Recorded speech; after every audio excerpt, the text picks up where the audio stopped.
George Martin, welcome to 7:30. I'm glad to be here. Is your life a testament to the fact that there is actually a value in daydreaming?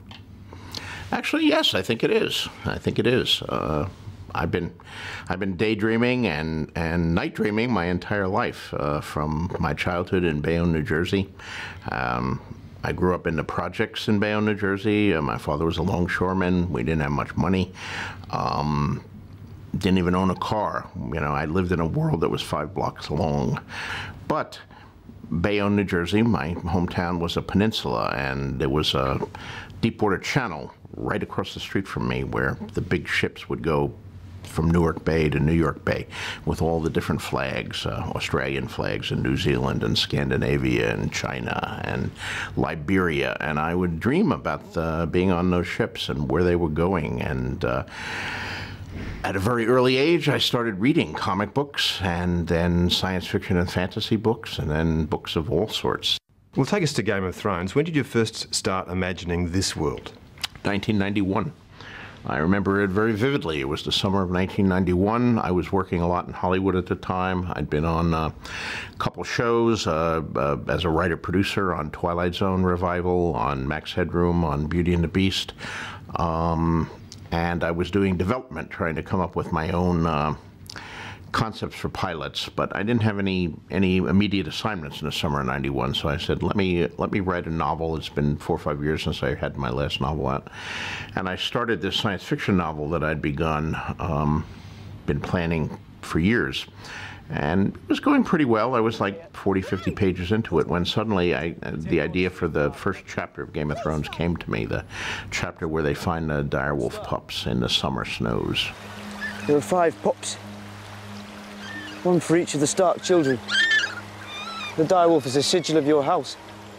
I knew right from the beginning that they were summer snows. That phrase was one of the germs, and that there's something wrong in this world with the seasons, and that these direwolves were important, and that each one would have a connection with one of the children of the leading family. And I started writing that chapter, and it just poured out of me in about 3 days. And by the time I'd finished it, I knew what the second chapter would be, and I went on to that, and then the third chapter, and so on and so forth. You'll train them yourselves. You'll feed them yourselves. And if they die, you'll bury them yourselves. I like great characters. I like people who have both good and evil in them, because I think real people have both good and evil. There are very few pure paladins in the world, and there are very few totally evil people. We all have the capacity for heroism in us. We all have the capacity for selfishness and evil in us.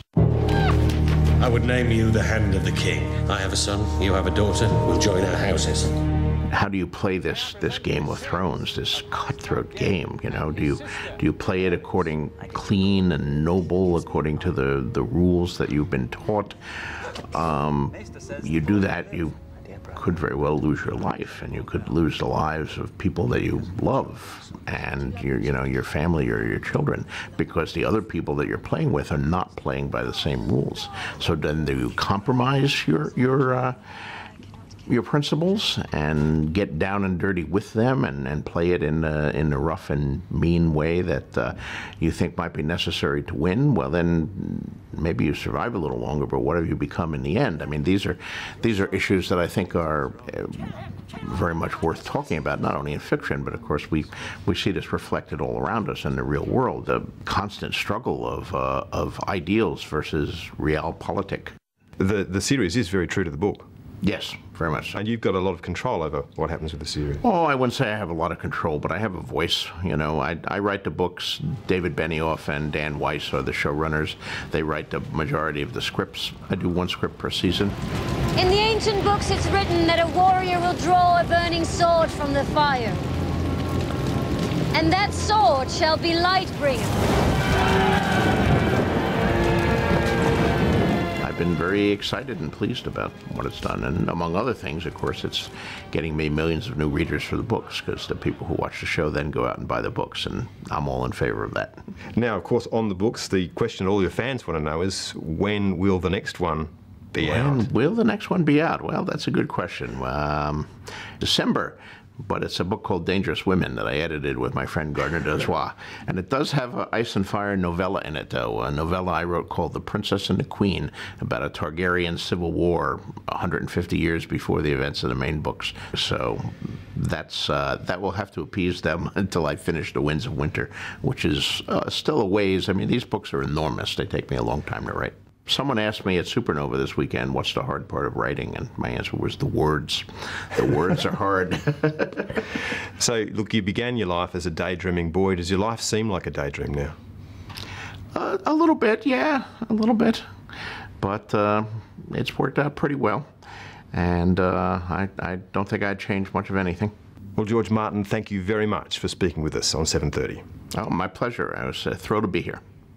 You know, I couldn't fit this award in my bag, but I did find this. So, thank you guys very much.